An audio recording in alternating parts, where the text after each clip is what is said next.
Welcome to today's episode of The Growth Zone. I am Christian Bartsch. What is the core benefit of listening to this show? Here it is all about strategies and systems that get you to grow your business. As an entrepreneur or business leader, you need to be ahead of trends. Gain insights that really thrust your business to the next level. Each episode focuses on different aspects of designing, building, and leading companies. Without marketing, sales, innovation, or funding, you will lack the fire for growth. Without management strategies and systems, you are speeding towards failure. For those who listen to the entire episode, I have a special surprise gift. I'm also working on some great guests that are industry leaders in management, innovation, and marketing. Let's get started on today's episode.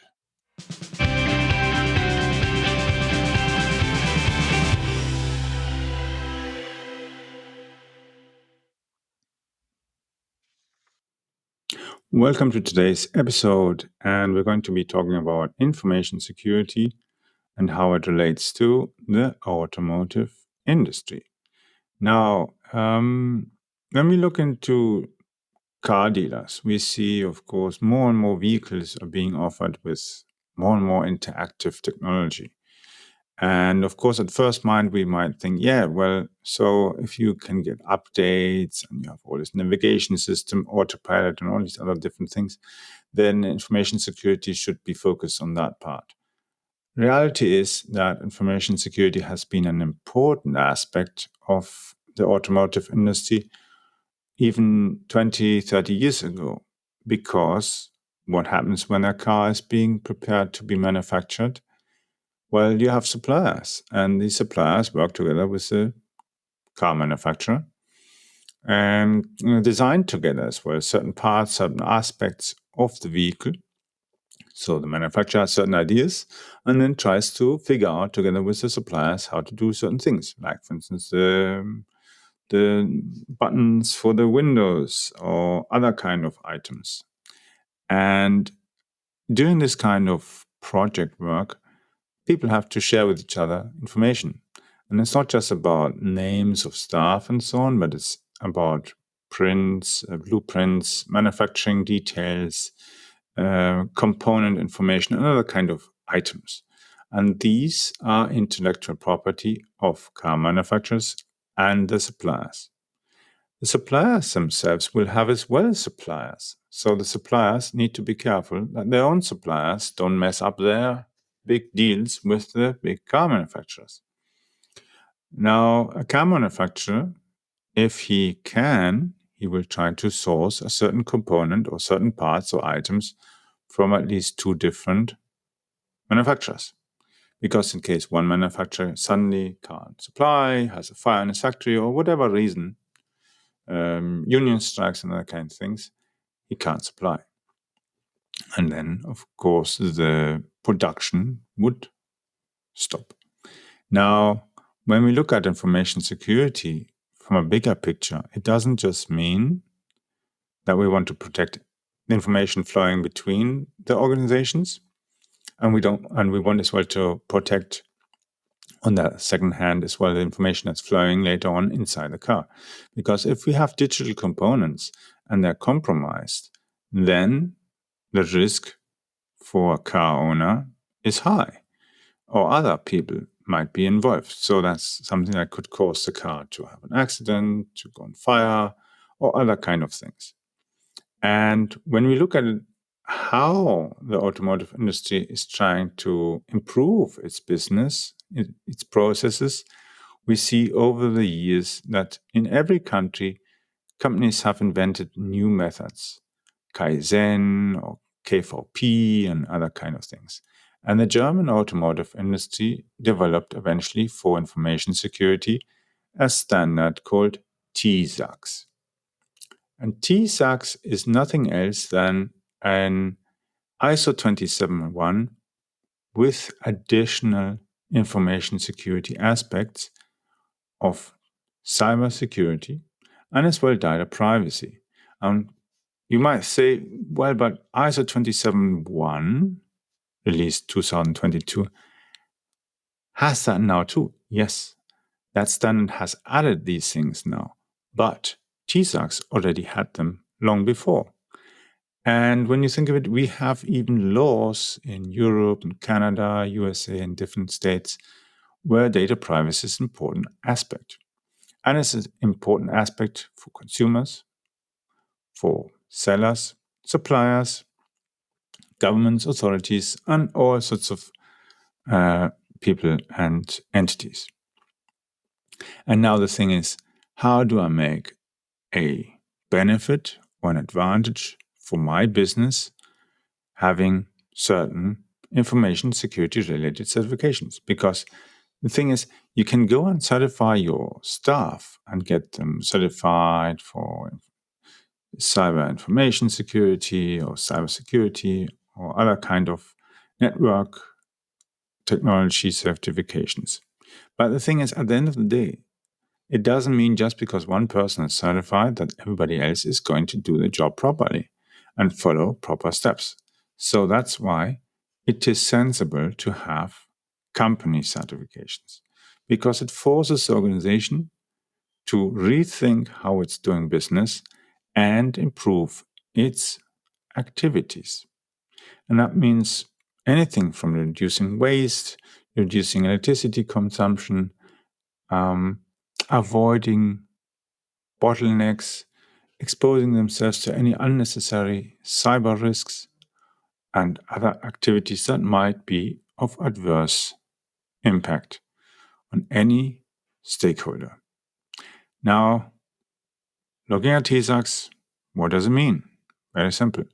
So when you're wanting to have your company certified, then you want to do ISO 27001. Why? Because TISAX is not a certification, it is an assessment. So if your company becomes TISAX assessed, you receive a declaration or a statement, document, report that states you have a certain level. Then you have like TISAX level 1 or level 2. And that's a little bit different than with ISO 27001. Now, TISAX means that you have to develop and build and optimize your ISMS, your Information Security Management System. And in ISO 27001, you as well see the word or the abbreviation ISMS, which means it's more or less the same thing, but they go at different aspects and look at things in a very different way.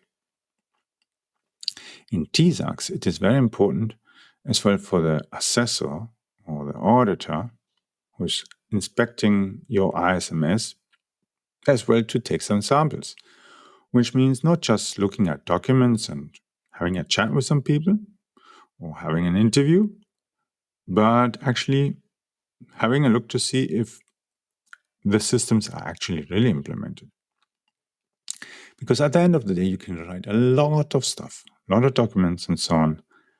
And if the assessor has the impression that maybe it's just fake, he will be cautious and prefer not to recommend assigning a TISAX level to your company. He might even do some checks. On the other hand, if you do your own checks ahead of time, then you have a better chance to certify the assessor that you've done everything properly. Now, a TISAX ISMS compliance system isn't just something you do within 2 days, a week, or a month. It takes much longer because it's very detailed, intensive, and you have to have a conversation with all the different departments. You have to set up a little team who can then gather all the information, and maybe 1 or 2 people are actually doing most of the writing and asking the others to go and find out certain details. And as then stuff is being written and developed, all the different kind of policies and controls and so on, you have to bounce back as well with your different departments, whether it's logistics, manufacturing, supply, warehouse, all these different areas.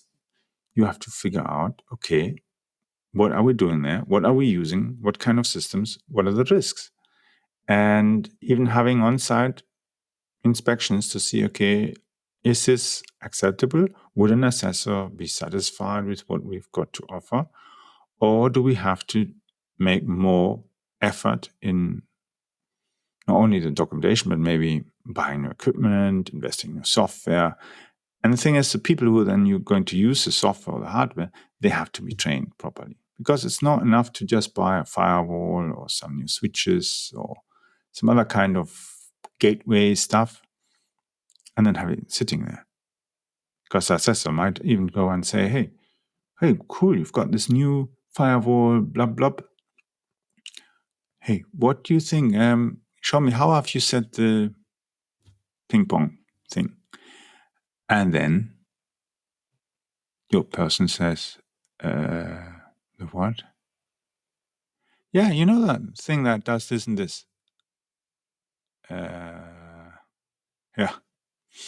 And then he looks at the system, notices, of course, the whole system has just been installed, but never really properly configured. And he thinks, this is not real information security. You're just buying stuff, putting it there and dumping it. That's not the way to do it properly. Of course, you can go and get outside expertise and get help and advice and so on. There are many things that you can do. Now, on the other hand, of course, you could go and read a TISAX book. Yeah, there are a variety of books. The best thing is always to read maybe first a introduction book into TISAX, so that you have first a basic understanding what's it all really about, how it works, how the whole auditing process works, and all these things. That's something that you can do. And it might be as well advisable to do that. Makes more sense. Now, if you are considering and thinking, okay, so information security, are we well prepared? Is our service, our IT, our organization ready? Then you have to do an assessment of yourself, which means you have to assess your own company and see what do you have and at what level. Is it basic, medium? Start simple. Simple classifications and ratings, and then eventually start finding where you think that you might have some weak spots. And then go and compare it with TISAX. Go and look and then make your priority to fix these things. Because if you focus 100% on just writing documentation, you will have nice paperwork, but the auditor will say this isn't really very useful. Because he, even just passing through your gates, will notice that somehow things are a little bit different than what you've written down. Because, of course, he will have usually read your ISMS documentation before he visits you. And he has a certain idea or image in his head of what your company looks from a perspective of information security. And if you don't have that, might be a problem. Now, as I said before, TISAX is an assessment. ISO 27001 is a certification.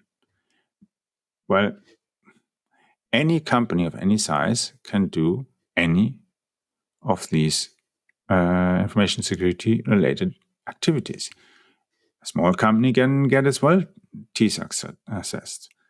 It costs effort, costs time, money, but of course, if you have a small organization, then you have less paperwork. And the same thing applies as well for ISO 27001. If you're a small company, let's say you are a school with digital learning environment, it's absolutely possible to do the documentation and get certification within a reasonable price and time. If you're a huge corporation, things are, of course, a little bit more complex or very complex. That's the key thing about it. It's knowing what size do you have as business and what is really relevant and necessary for you to have a decent information security.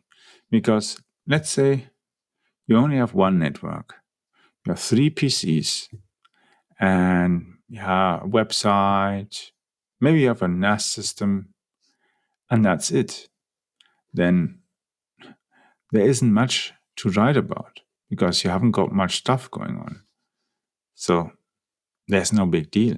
And even an auditor doesn't have much to do. You can audit your documentation, have a look, see, okay, you've nicely ordered and you know you're storing your backups in a proper cupboard, hopefully moderately fireproof, and that's fine. Everything else, of course, depending very much on what you're actually doing.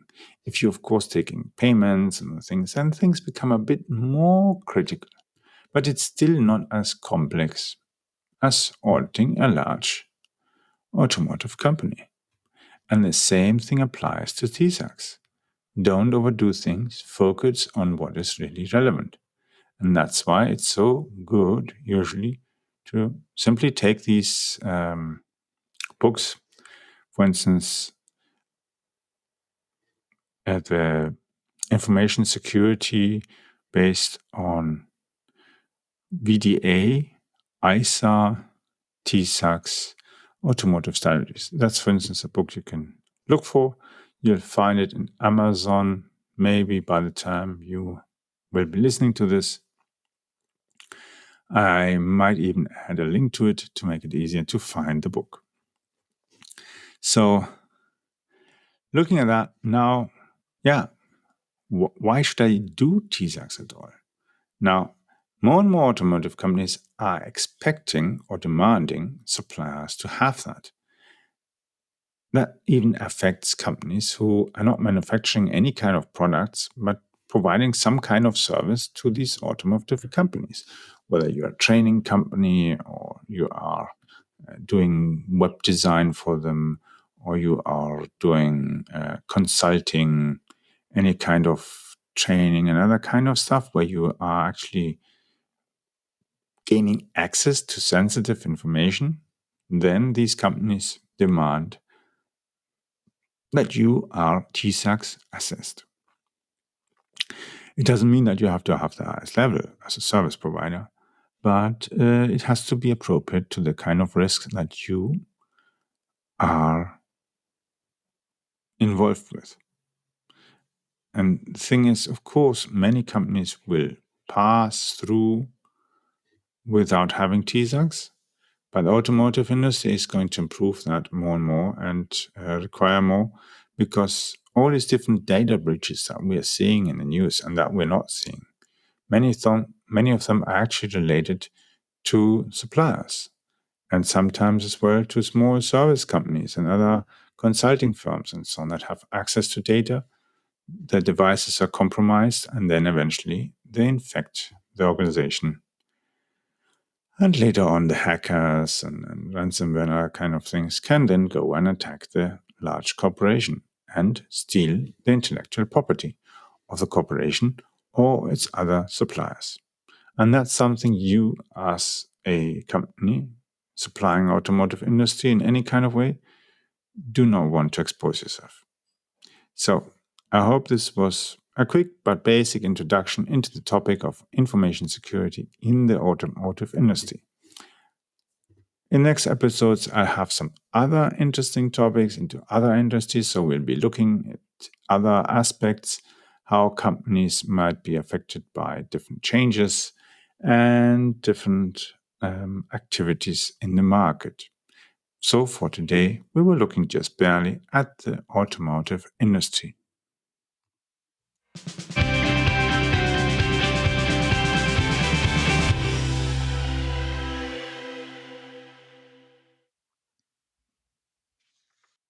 Wait! Listen! Was the content helpful? Please share it on social media. The world is constantly changing in response to trends and events. As a leader, you need to adapt your business. Stay connected. You will find in the episode description how to gain more insights. Subscribe to my bi-weekly business secrets letter. Gain access to all updates of my ultimate guide on business growth strategies. These can be applied to your business in the US, Canada, or Europe. Check it out. I hope you enjoyed today's episode of The Growth Zone with Christian Bartsch. Thank you for listening.